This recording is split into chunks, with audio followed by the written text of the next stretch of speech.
اس آیت کا مطلب آتا ہے اچھی طرح؟ چلیے میں پڑھتی ہوں ایک ایک حصہ. یا ایھا الذین آمنوا اتقوا اللہ وابتغوا الیہ الوسیلہ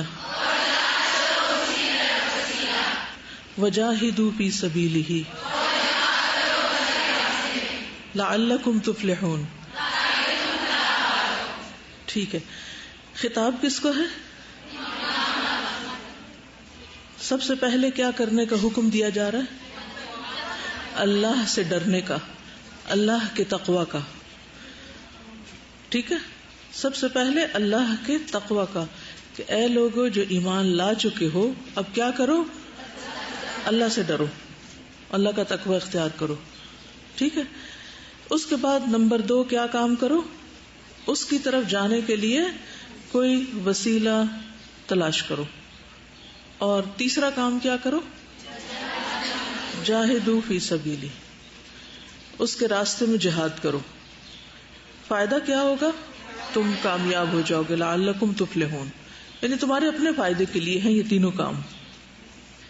پہلے کام میں ہمیں اللہ سے ڈرنے کی بات کی گئی، یعنی کہ ڈر کہاں ہوتا ہے؟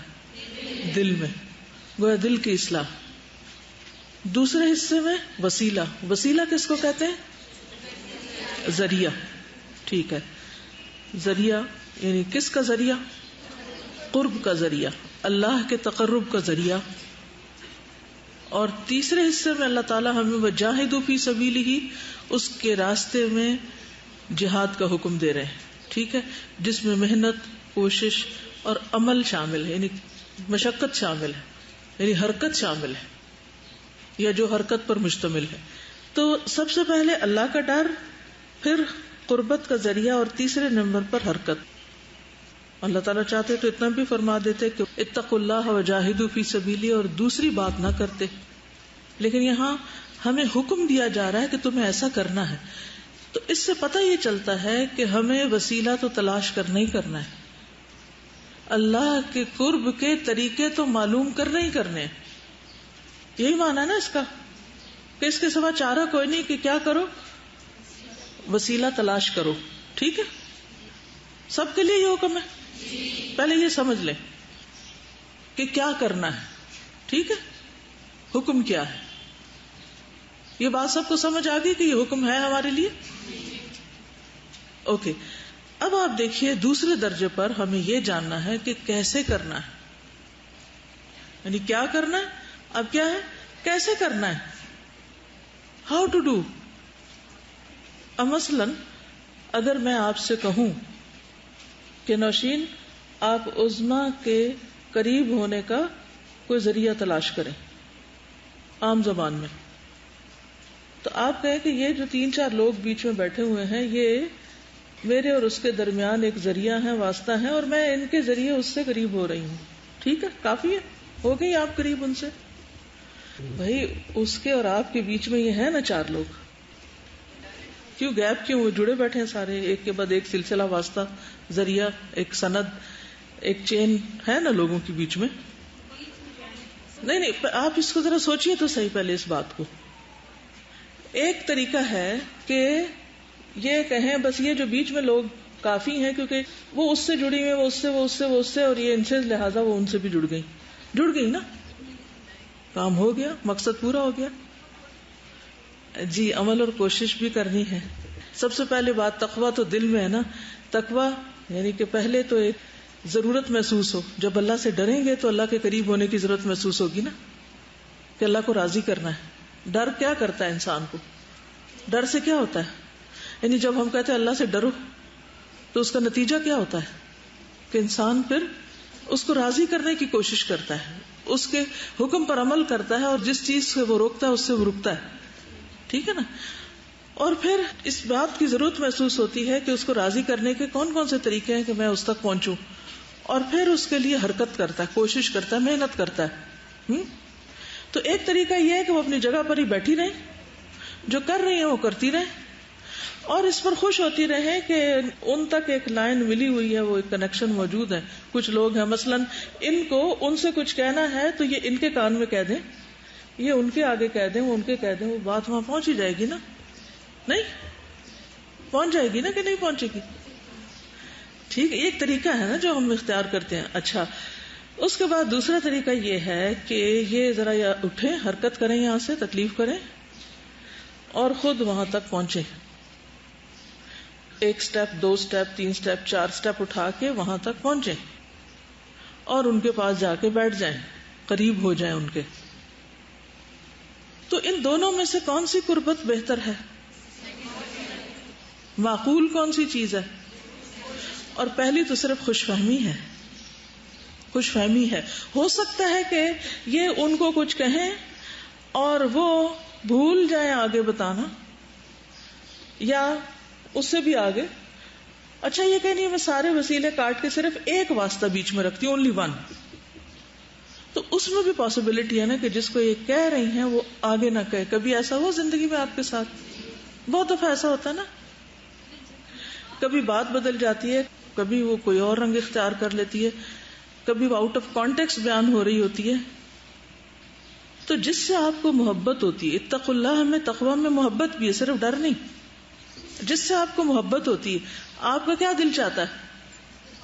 اس کے قریب ہوں، اور یہ سارے بیچ میں ہوں، یہ سارے بیچ میں ہی رہیں اور یہ محبت کا دعویٰ کرتی رہیں کہ ان کے وسیلے سے میں آپ سے محبت کر رہی ہوں.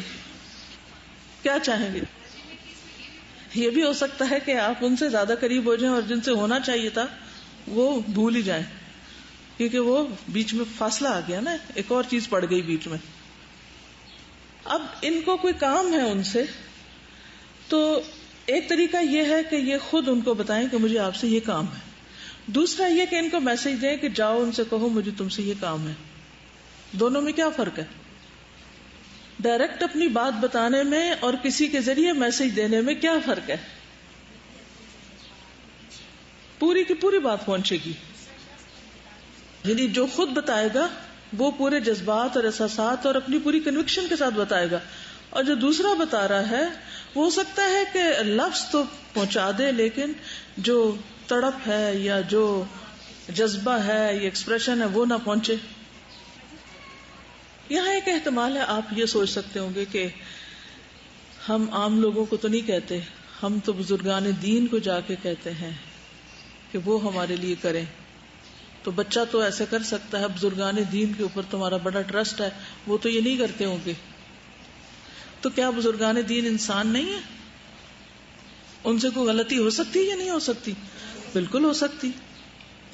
تو اللہ کی قدر بھی کم کرنے والی بات ہے نا کہ جب اللہ تعالیٰ اس سے زیادہ سنتا ہے جس کو ہم سنا رہے ہیں، اس سے زیادہ ہمارے قریب ہے، اس سے زیادہ ہم کو دیکھتا ہے، اور اس نے خود ہم سے کہا ہے کہ تم مجھ سے مانگو میں تم کو دوں گا. تو اس چیز کو عقل بھی نہیں مانتی کہ انسان کسی سے جا کے کہے.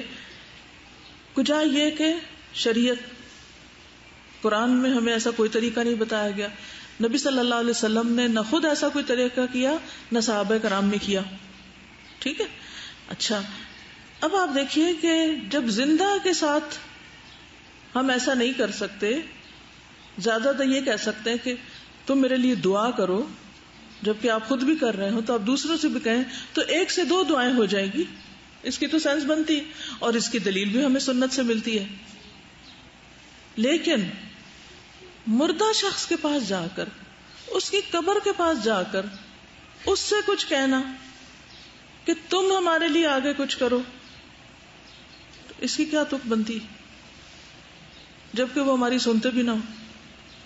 اور اگر ہماری سنتے بھی ہو تو ایک وقت میں کتنوں کی سن سکتے ہیں جن قبروں پہ ہجوم ہوتا ہے.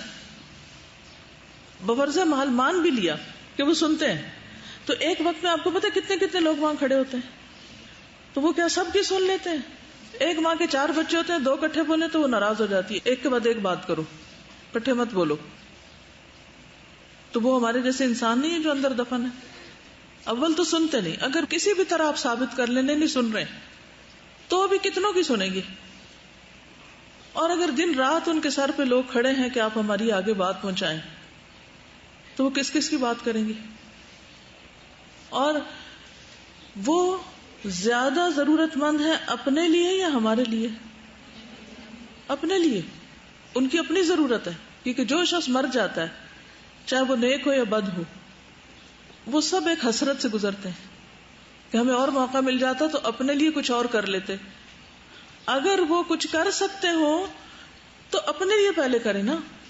اور یہ بات ہم سب کو معلوم ہے، کل بھی میں نے بات کی تھی کہ جو فوت ہو جاتا ہے یا جو قبر میں ہوتا ہے تو صاحب قبر جو ہوتا ہے اس کی عبادت کوئی ویلیو نہیں رکھتی. اگر وہ وہاں ذکر بھی کرے، تسبیح کرے، دعائیں مانگے، اعمال کی کتاب بند ہو چکی ہے. اور دعا تو ایک عبادت ہے، تو وہ تو وہاں کوئی عبادت کر ہی نہیں سکتے، وہ تو ویسے ہی ہیلپ لیس ہے وہاں. ہمارے لیے کہاں سے کریں گے؟ وہ اپنے لیے بھی نہیں کر سکتے. یہ بات ایک فیکٹ ہے یا نہیں کہ مرنے کے بعد انسان نہ اپنے لیے کچھ کر سکتا ہے نہ کسی اور کے لیے کچھ کر سکتا ہے. پھر اس آیت کا مطلب کیا ہوا؟ یعنی اگر کوئی انسان نہیں ہے تو پھر اور کیا ہے؟ تو کچھ کام آپ کو کل بتائے گئے تھے کہ سمپل میننگ کیا ہے. اگر تم اللہ کا قرب چاہتے ہو تو کیا کرو؟ اللہ کی پسند کے کام کرو. قرب چاہتے ہو نا، کسی بھی انسان کا مثلاً آپ قرب چاہتے ہیں تو کیا کریں گے؟ مثلاً آپ کو وہ کوئی کام دے اور آپ کر کے نہ دکھائیں کچھ، تو آپ اس کے قریب ہو جائیں گے؟ روز آپ یہی کہہ دیں او ہو میں بھول گئی، میری طبیعت خراب ہو گئی، میں نے اس کو کہا تھا اس نے نہیں کیا، مجھے سمجھ نہیں آئی تھی میں نے کیا کرنا تھا. اگر آپ اپنی سب سے پیاری ہستی ماں کے ساتھ بھی یہ کریں نا تو وہ بھی آپ پہ ناراض ہوگی. ہوتی ہے یا نہیں؟ تو کیا اللہ تعالیٰ کا اتنا حق بھی نہیں کہ ہم اس کو راضی کرنے کے لیے وہ کام کریں کہ جس سے وہ خوش ہو؟ اگر کوئی بھی شخص چاہے پیغمبر ہو چاہے باقی اولیاء اللہ ہو جو اللہ کا قرب چاہتے تھے، تو ان سب نے کیا کیا؟ اللہ کی عبادت میں دوسرے لوگوں سے زیادہ ایفیشنسی دکھائی، زیادہ محنت کی. انہوں نے صرف یہ نہیں کہا چونکہ ہمارا تو مرتبہ اب بلند ہو گیا ہے اور ہم تو اللہ کے بڑے پیارے ہیں اس لیے اب ہمیں تو مزید کچھ کرنے کی ضرورت نہیں. صحابہ کرام نے کیا کیا؟ جن کے سامنے یہ قرآن نازل ہوا اور جو ہم سے زیادہ اس کو سمجھتے تھے اور ہم سے زیادہ اس پر عمل بھی کیا، انہوں نے اس آیت کا مطلب کیا سمجھا؟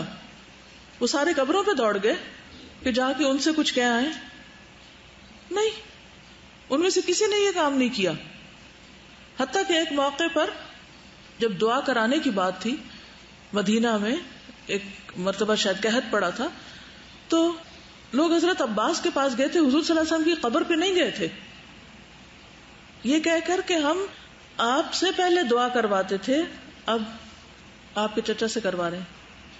یعنی یہ ضرور ہے کہ اللہ تعالیٰ کچھ لوگوں کی دعائیں زیادہ سنتا ہے، مستجاب الدعوات ہوتے ہیں، اللہ کے محبوب ہوتے ہیں، یہ سیلف لیس قسم کے لوگ ہوتے ہیں کہ جو یہاں اللہ تعالیٰ کچھ لوگوں کو جس چیز سے چاہے نواز دے، کسی کو ڈھیروں مال و دولت دے دے اور کسی کو یہ عنایت کر دے کہ وہ جب مانگے اللہ اس کو دے دے. اللہ کی دین ہے نا. تو ٹھیک ہے، کسی سے بھی آپ کہہ سکتے ہیں کہ آپ ہمارے لیے دعا کریں، اور مومن کے لیے غائبانہ طور پر جو دعا کرتا ہے اس کو فائدہ پہنچتا ہے.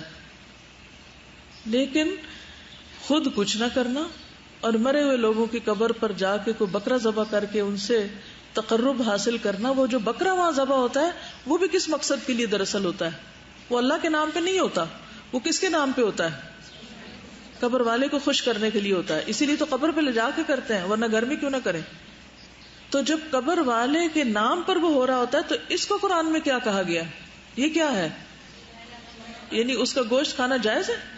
کیوں؟ وما ذبح علی النصب. دور جاہلیت میں بھی انصاب پر، یعنی کہ جو بتوں کے استھان ہوتے تھے وہاں ذبح وغیرہ کی جاتی تھی چیزیں. اور اسی طرح جو حرام چیزیں جن کو اللہ تعالیٰ نے حرام قرار دیا ان میں سے ایک چیز یہ بھی ہے وما اہل بہ لغیر اللہ، غیر اللہ کا نام جس پہ پکارا جائے وہ چیز بھی حرام ہو جاتی. تو وہاں لے جا کر کسی کا صاحب قبر کی خوشنودی کے لیے قربانی کرنا، جبکہ ہم زبان سے کہتے ہیں، اور قرآن میں لکھا ہوا ان صلاتی و نسکی و محیایا و مماتی للہ رب العالمین، اور ذبح کا مسنون طریقہ کیا ہے؟ بسم اللہ، اللہ اکبر، اور قرآن کہتا ہے ولا تأکلوا مما لم یذکر اسم اللہ علیہ، وہ مت کھاؤ جس پر اللہ کا نام نہ لیا گیا ہو۔ تو جب اللہ کے علاوہ کسی کا نام لیا گیا، چاہے اللہ کا لیا گیا یا نہیں، دونوں صورتیں غلط ہیں۔ اور اگر کوئی کہے نہیں اللہ کا بھی لیا ہم نے اور ذرا ان کا بھی لے رہے ہیں، نظر اللہ، نیاز حسین، ساتھ ساتھ دونوں کے نام، تو پھر اس شراکت کو اللہ تعالیٰ قبول نہیں کرتے، ٹھیک ہے۔ اور اگر ذبح کے بغیر صرف کوئی جا کے صاحب قبر سے یہ کہہ رہا ہے کہ آپ ہمارے لیے دعا کیجئے، تو یہ بات بدعت میں شامل ہو جاتی ہے، کیونکہ یہ طریقہ ہمیں سکھایا نہیں گیا۔ ایک لحاظ سے شرک میں، کیونکہ جس کو وہ پکار رہا ہے وہ سن ہی نہیں رہا، غیر اللہ کو پکارنا ہو جاتا ہے۔ اہل عرب بھی کیا کہتے تھے؟ ما نعبدہم الا لیقربونا الی اللہ زلفی، ہم ان کی عبادت نہیں کر رہے، ہم بتوں کو خدا نہیں سمجھتے، ہم یہ کہتے ہیں کہ یہ ہمیں اللہ کے قریب کرتے ہیں۔ ما نعبدہم الا لیقربونا، یہ قربت کا ذریعہ ہے، وسیلہ بھی قربت کا ذریعہ نا۔ تو اس معاشرے میں لوگ قبروں پہ جاتے ہیں اور اس دور میں لوگ بتوں پہ جاتے، تو کسی نے کیا خوب کہا کہ ان کے بت تو پھر کھڑے تھے اور سامنے تھے، اور ہمارے بت لیٹے ہوئے اور مٹی کے نیچے پڑے ہیں، ہم تو ان سے بھی گئے گزرے ہو گئے۔ وہ سامنے کی مورتیوں سے مانگ رہے ہیں اور ہم منو مٹی تلے دبے ہوئے لوگوں کو پکار رہے ہیں، یعنی عقل بالکل ہی رخصت ہو گئی، کوئی رسپانس بھی نہیں آتا وہاں۔ اب آپ کہیں گے نہیں اللہ تعالیٰ کی طرف سے بھی کوئی انسٹنٹ رسپانس تو نہیں آتا، تو پھر نہیں، اللہ تعالیٰ نے تو بتا دیا ہے نبی صلی اللہ علیہ وسلم کے ذریعے کہ میں سنتا ہوں، میں جواب دیتا ہوں۔ انہوں نے کدھر سے بتایا تھا کہ ہم سنتے ہیں؟ یعنی آپ رسپانس کی بات کریں تو کوئی ہو سکتا ہے آپ سے یہ بحث کرے کہ ہم اللہ تعالیٰ سے مانگتے ہیں، ہمیں کیا پتا اللہ تعالیٰ ہمیں جواب دے رہے ہیں یا نہیں، ہماری قبول کر رہے ہیں یا نہیں، تو یہ ہمیں پہلے سے ہی بتا دیا گیا۔ مگر جس سے ہم کہہ رہے ہیں، اگر وہ سامنے کھڑا اور کچھ نہیں بول رہا تو وہ تو ہم خود دیکھ رہے ہیں ہماری آنکھیں، اور اگر وہ مرے ہوئے ہیں تو انہوں نے ہمیں کچھ بھی نہیں بتایا، نہ کسی اور کے ذریعے، اور نہ خود کوئی طریقہ ہی نہیں ہے معلوم کرنے کا کہ وہ کچھ سن رہے ہیں یا نہیں سن رہے، ٹھیک ہے۔ اچھا، اب میرا سوال یہ ہے کہ وسیلہ کو شرک کے باب میں کیوں شامل کر لیا گیا، جبکہ وسیلہ کا معنی ہے اللہ کا تقرب حاصل کرنا؟ یعنی اس چیپٹر میں اس کو لانے کا مقصد کیا تھا؟ کیوں یہاں یہ بحث ڈسکس ہو رہی ہے؟ شرک کے بارے میں ہم پڑھ رہے ہیں اور وسیلہ کے بارے میں باتیں کیوں ہوئی؟ ہم ان چیزوں کو وسیلہ بنا لیتے ہیں جو ہمیں اللہ کے قریب کرنے کی بجائے شرک کی طرف لے جاتی ہیں اور اپنے میں الجھا لیتی ہیں اور اللہ سے اور دور کر دیتی ہیں، یعنی اللہ تعالیٰ کو تو ہم اور بھلا دیتے ہیں۔ مثلا ہم کہتے ہیں کہ اللہ تعالیٰ سنتا ہے، اور اگر ہم یہ کہیں کہ قبر والے بھی سنتے ہیں غائبانہ طریقے سے، کیونکہ ظاہر تو کوئی طریقہ نظر نہیں آتا، تو یہ بھی شرک ہو گیا۔ اور جتنے بھی اعمال ہیں نیک، یہ دراصل اللہ کی محبت حاصل کرنے کا ذریعہ ہے، لیکن جب ہم غیروں سے مانگتے ہیں یا غیروں کو کہتے ہیں تو پھر ہم obviously وہ طریقے اختیار کرتے ہیں کہ جس سے ان کی محبت میں اضافہ ہو، یا وہ ہم سے محبت کریں یا وہ ہم سے راضی ہو۔ ہم اللہ کو راضی کرنے کے بجائے ان کو راضی کرنے کے پیچھے چل پڑتے ہیں، یہاں سے سب خرابیاں پھوٹتی ہیں، ٹھیک ہے۔ چلیے، کسی نے یہ لکھا ہوا کہ زیارت پہ جانے والے، یعنی جو قبروں پہ جاتے ہیں، یہ کہتے ہیں کہ وہ لوگ اللہ کے نیک بندے ہیں، اللہ تعالیٰ کو نیک بندے زیادہ محبوب ہیں، ہم گناہگار ہیں، اس لیے ہم ان کو وسیلہ بناتے ہیں، اللہ تعالیٰ ان کی سنتے ہیں، تو اس پر ہمیں ان کو کیا کہنا چاہیے؟ نمبر 1، اللہ تعالیٰ سب کی سنتے ہیں، نیکوں کی بھی اور گناہگاروں کی بھی۔ اس کی کیا دلیل ہے؟ اس کی دلیل وہ حدیث ہے جس میں آتا ہے کہ اے ابن آدم، اگر تو زمین بھر بھی گناہ کر لائے اور پھر مجھ سے بخشش مانگے تو میں تجھ کو بخش دوں گا اور مجھے کوئی پرواہ نہیں ہے۔ نا یہ حدیث قدسی ہے، ٹھیک؟ تو یہ حدیث آپ ان کو بتا سکتے ہیں کہ اللہ تعالیٰ سب کی سنتے ہیں۔ دوسرا کیا بتائیں گے ان کو آپ کہ ان کے پاس کیوں نہ جائیں؟ کیونکہ اللہ تعالیٰ نے ہمیں یہ نہیں بتایا کہ ہم ان کے پاس جائیں، سمپل سی بات ہے۔ اور کیوں نہ جائیں؟ کہ اللہ تعالیٰ نے خود کہا ہے کہ میرے بندے جب مجھے پکارتے ہیں تو میں قریب ہوں، اجیب دعوت الداعی اذا دعانی، میں جواب دیتا ہوں پکارنے والے کی پکار کا جب بھی وہ مجھے پکارتا ہے۔ دن کو پکارے دن کو سنتا ہوں، رات کو پکارے رات کو سنتا ہوں۔ آپ یہ کہہ سکتے ہیں کہ اللہ تعالیٰ ان کی زیادہ سنتے ہیں، لیکن یہ اس وقت تک ہے جب تک وہ زندہ ہوتے ہیں. مرنے کے بعد کسی کی بھی دعا نہیں سنی جاتی، نہ نیک کی نہ بد کی. ٹھیک ہے، اس کی کیا دلیل ہے؟ مرنے کے بعد انسان کا نامہ اعمال بند ہو جاتا ہے. ٹھیک ہے، اگر آپ کہتے ہیں کہ اللہ تعالیٰ نیک لوگوں کی سنتے ہیں تو آپ خود کیوں نہیں نیک بنتے؟ آپ بھی نیک بننے کی کوشش کریں. یہ تو ہمارا ان کے بارے میں حسن ظن ہے، اور وہ ہوں گے نیک، لیکن اصل تو اللہ ہی جانتا ہے کہ کون نیک ہے. آپ تو کسی کو پاکیزہ قرار نہیں دے سکتے، نہ اپنے آپ کو نہ کسی اور کو. قل لعبادی الذین اسرفوا علی انفسہم لا تقنطوا من رحمت اللہ ان اللہ یغفر الذنوب جميعا. اللہ سارے گناہ معاف کر دے گا. اگر آپ سمجھتے ہیں کہ آپ کے گناہ رکاوٹ بنے ہوئے ہیں تو پہلے توبہ استغفار کر لیں. ٹھیک ہے، کیونکہ یہ چیز ہمارے معاشرے میں اتنی پھیلی ہوئی ہے، اس لیے آپ سب کا پہلے نمبر پہ خود شرح صدر ہونا ضروری ہے، اور اس کے بعد دوسروں کو بھی سمجھانا ضروری ہے، کیونکہ یہ چیز بھی شرک کا دروازہ کھول دیتی ہے. ٹھیک ہے، تھوڑا سا وسیلہ کے بارے میں چند باتیں اور کر کے پھر میں انشاءاللہ آگے چلتی ہوں. تو وسیلہ کا لفظی معنی کیا ہے؟ تقرب، قرب حاصل کرنا. اور توسل الیہ کا مطلب ہوتا ہے تقرب الیہ، کہ اس کا قرب حاصل کیا. وصل الیہ یعنی قرب منہ، اس کے قریب ہوا. اور واصل کون ہے؟ فاعل، کرنے والا، قرب حاصل کرنے والا.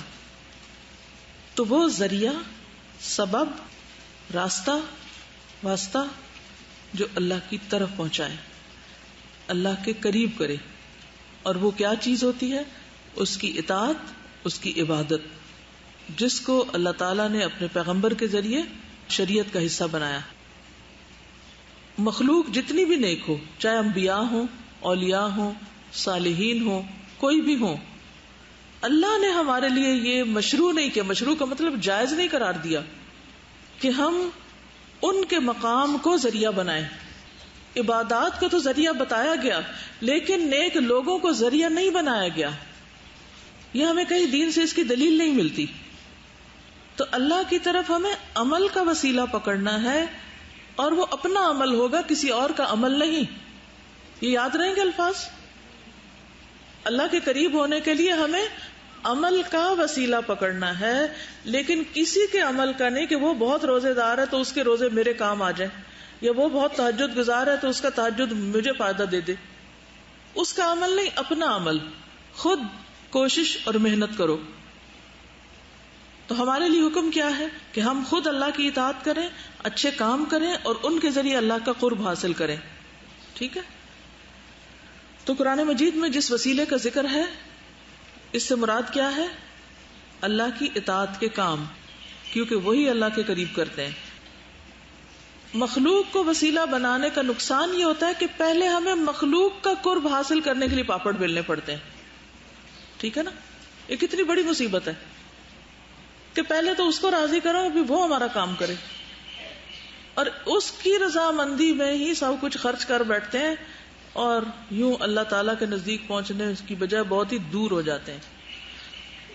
مخلوق کو خوش کرنے کے لیے لوگ عام طور پر ان کے نام کی نظر و نیاز دیتے ہیں اور قربانیاں کرتے ہیں، اور باقی جو ان کی پسند کے کام ہوتے ہیں وہ کرتے ہیں، اور بعض اوقات وہ غلط بھی ہو سکتے ہیں اگر وہ زندہ ہوں. تو کئی دفعہ وہ اپنے چیلوں سے ایسے کام کراتے ہیں، حرام قسم کے کام جو خود اللہ تعالیٰ سے دور کرنے والے ہوتے ہیں.